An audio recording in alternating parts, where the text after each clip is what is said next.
سخت مبارک ہو سکے۔ محترم حضرات گرامی، حکم کی تعمیل میں اس پر الموسوعۃ القادریہ خطاب ہو چکا ہے قبلہ کا، اور آج رات کے گزشتہ رات کو بھی دوبارہ انہوں نے یہ خطاب لگایا۔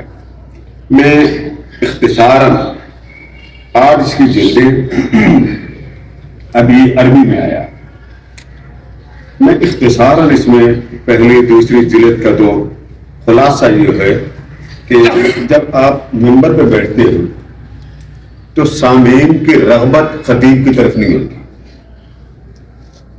اسے پتا ہے کہ حضرت صاحب یہاں میرے گھر کے ساتھ رہتے ہیں، انہوں نے اپنی سنانی ہے اور گھر چلے جانا، پھر بابا ہونے کی خطبا کی علمی جو ثقافت تھی وہ اس دور میں زیرو پہ آ گئی ہے۔ اس کا آسان اندازہ آپ لگا سکتے ہیں، کسی مجلس میں آپ چلے جائیں، 4 5 10 حضرات بڑے اہم ترین وی آئی پی بیٹھے ہوں، ایک کونے میں وہ عالم بیٹھا ہوگا، اس مرد کلندر کو آفرین ہے جس نے ایک ذرے اور پتی سے اٹھا کر آپ کو ہیرو بنانے کو گر دی ہے۔ یہ الگ بات ہے کہ ہم دل سے مانتے ہیں، ہمارے ہاں یہ ایک ماحول بن چکا ہے کہ ہم اس وقت تک نہیں مانتے جب تک پورا محلہ مسجد کی انتظامیہ گھر والے مان نہ دیں۔ بات ہم موسیٰ علیہ السلام کے کرتے ہیں، ہر فرعون کے دور میں ہر فرعون کے گھر میں موسیٰ ہوتا ہے اور خود موسیٰ بننے کی سنت ہے، یہ ہمارے ہاں عام ہے۔ اب آ جائیں اس کتاب کی طرف۔ کسی کو یہ بات ثابت کر کے دینا قرآن مجید میں سنت اور حدیث کی حقیقت موجود ہے بہت مشکل ہے۔ چھوٹی چھوٹی مصطلحات کی کتابیں ہیں، وہ عموماً ہمارے علماء اس کا مطالعہ کر لیتے ہیں، لیکن اس سے حقیقت قرآن سے ثابت کرنا بڑی مشکل ہے۔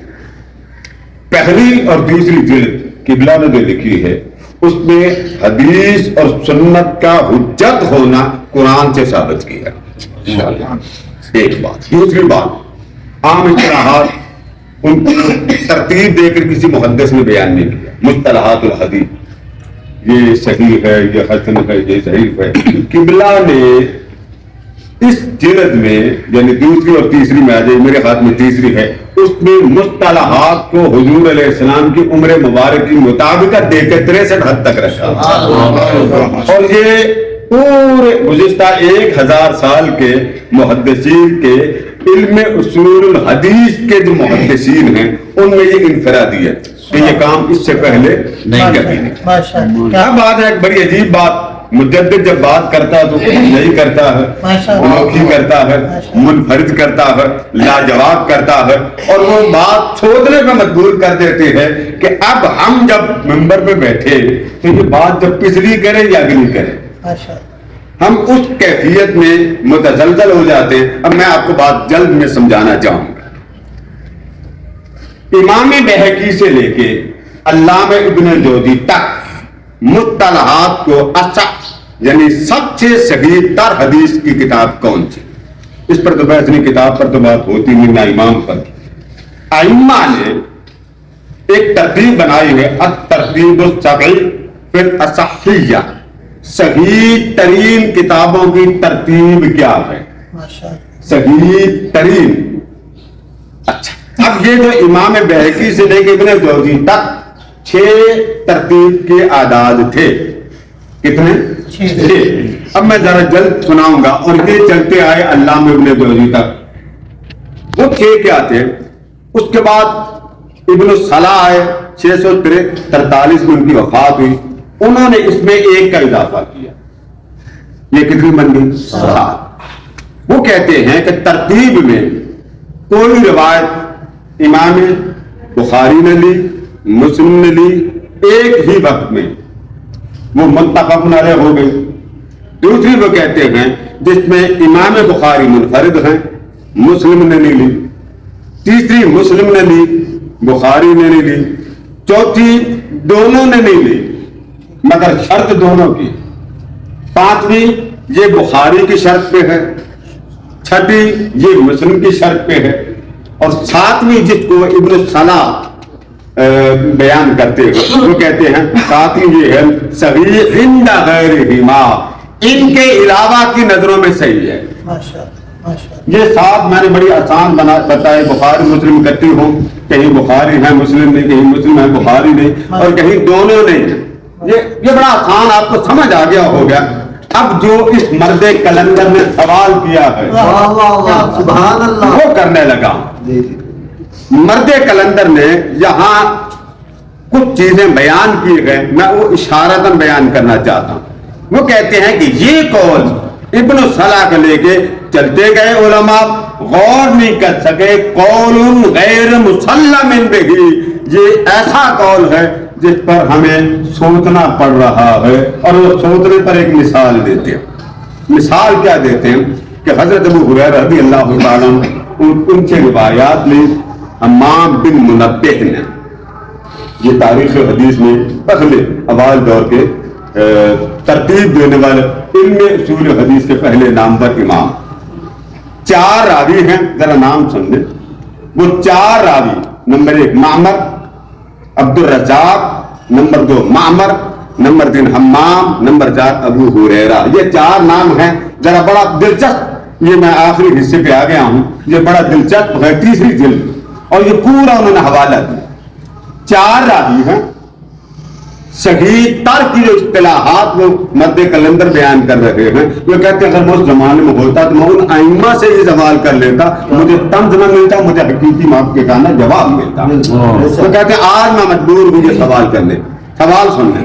وہ کہتے ہیں 4 راوی ہیں، اور صحیح ابن منبہ، صحیح جو کتاب ہے حمام بن منبہ، اس میں 97 حدیثیں ہیں کل، یہ عدد یاد کر لیں، کتنی؟ 97۔ آپ کسی بھی خطیب سے جا کر پوچھتے ہیں حضرت صاحب یہ ذرا 97 حدیث کی مجھے سمجھا دیں، صحیح کہتے ہیں کس کو؟ ہم مجبور ہو گئے اس مرد کلندر سے یہ سن کر کہ اب ہم صحیح کی تعریف کیا کریں۔ اس میں 97 کل حدیثیں، ان 97 حدیثوں کا راوی یہ 4، عبد الرزاق، معمر، حمام اور ابو ہریرہ۔ ان کل حدیثوں میں سے امام بخاری اور امام مسلم نے چند حدیثیں لی، اور 23 حدیثیں دونوں کے پاس ہیں، جس کو متفق علیہ کہتے ہیں۔ کتنی حدیثیں؟ 23۔ کل کتنی تھی؟ 97۔ 23 ان دونوں نے لے لی، پیچھے باقی بچی۔ پھر اس کے بعد 16 امام بخاری نے لی، مگر مسلم میں الگ ہیں، اور 57 امام مسلم لے رہے ہیں اور بخاری الگ ہیں۔ اب میں آپ سے وہ سوالات کی شیئر کر رہا ہوں۔ مرد کلندر کا سوال یہ ہے کہ 97 حدیثیں راوی سارے ایک ہی ہیں، سند ایک ہے، نہ سند میں بخاری نے لی اور مسلم نے چھوڑ دی، مسلم نے لی تو بخاری نے چھوڑ دی۔ اس مرد کلندر کا سوال یہ کہ یہ جو 7 آپ نے ترتیب بنائی ہے، مجھے یہ سمجھا دیں باقی کو کس کھاتے کی قسم میں ڈالو گے؟ یہ ایک نئی فکر ہے جو اس حدیث پاک سے ہمیں ملی، اور یہ 3ری جلد ہے۔ آگے پھر جا کے وہ جو 8ویں جلد، ابھی یہ عربی میں آئی ہے، اس کے بعد اردو میں آئی ہے۔ تو بات ختم کرتے ہوئے یہ کہہ رہا ہوں، کسی کتب خانہ میں جائیں بڑے بڑے مفتی، تو اس پر بندہ دنگ رہ جاتا۔ القول المتین فی امر یزید اللعین، لعین نہیں، یہ حضرات بیٹھے ہوئے، جب معرب باللام ہو جاتا ہے تو اس کا مطلب ہے عام لعنت نہیں۔ وہ جو بڑے بڑے محقق اور مفتی حضرات تھے، ان کی کتابوں میں نے بڑی جدوجہد کی کہ یہ توفیق ان کو نہیں ہوئی جو ایک اس دور کا محقق مجدد الاثر، جس کی بولی تحقیق کی بولتی ہے کہ تحقیق کہتے کس کو، اس کتاب کا کام مطلب علماء پیسے نہ دے، یہ کتاب خریدے، کتنے کی آتی ہے حضور علیہ السلام کی محبت۔ اور بات ایک روایت سنا کے ختم کر رہا ہوں۔ امام غزالی حضرت بن عمر کا ایک قول بیان کرتے ہیں، یہ بات میں مکمل سنا چکا، 8 جلدیں ہیں، اور علامہ اقبال اکبر صاحب سے بھی میں ریکویسٹ کروں گا، محترم خالد صاحب سے بالخصوص علامہ خلیل صاحب سے بھی، کہ علماء کو یہ کتاب آسان قیمت پر اگر لے کے دے دی جائے تو اس میں فائدہ ہے، مگر میں شرط یہ لگاؤں گا کہ علماء کو فائدہ تب ہوگا جب یہ مفت سنائیں۔ اگر اس کا میک اپ کر کے سجائیں گے تو پھر قیمت پوری جانی چاہیے۔ بات ختم کر رہا ہوں امام غزالی کے اس قول پر۔ حضرت ابن عمر رضی اللہ تعالیٰ کا ایک قول بیان کرتے اور وہ قول اس قول کی سمجھ آتی ہے طاہر القادری صاحب کو دیکھ حضور سیدنا شیخ طاہر القادری دامت برکاتہ اللہ وہ کیا امام غزالی فرماتے ہیں کہ ابن عمر رضی اللہ تعالیٰ روایت کرتے ہیں کہ اللہ تعالیٰ جس شخص سے علم کا فیض امت کو دینا چاہے اس پر ایک خاص رحمت کی چادر ڈال دے. اگر اس شخص سے کوئی غلطی ہو جائے تو وہ رحمت کی چادر چھینتا نہیں ہے.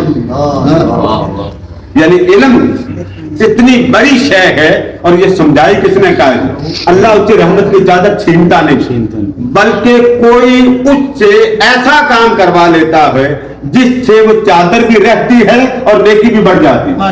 پھر اگر غلطی ہو جائے پھر اللہ تعالیٰ اس کے اوپر کوئی آزمائش ڈال دیتا ہے. یعنی 2 بار وہ غلطی کرتا ہے آزمائش ڈال دیتا ہے. اس آزمائش میں پڑ جانے سے وہ جب وہ آزمائش میں تر بتر ہوتا ہے پریشان ہوتا مضطرب ہوتا دعا کرتا اللہ پاک اس کا وہ جو درجہ گناہ سے گر گیا ہوتا ہے چادر بھی قائم رکھتا ہے اور رحمت کی چادر کو سلامت رکھنے کے لیے اس کو ایک تکلیف اور آزمائش دے کر پھر اس کو درجہ بلندی کا عطا کر دیتا ہے. یہ فکر ہے اور بہت بڑی فکر ہے. آپ خوش نصیب ہیں جب آپ دنیا سے چلے جائیں گے صدیوں بعد کوئی یاد کرے گا کہ یہ کس مجدد کے زمانے میں آئے تھے. اللہ پاک ہمارے یہ ساتھ قبول کرے. نعرہ تکبیر.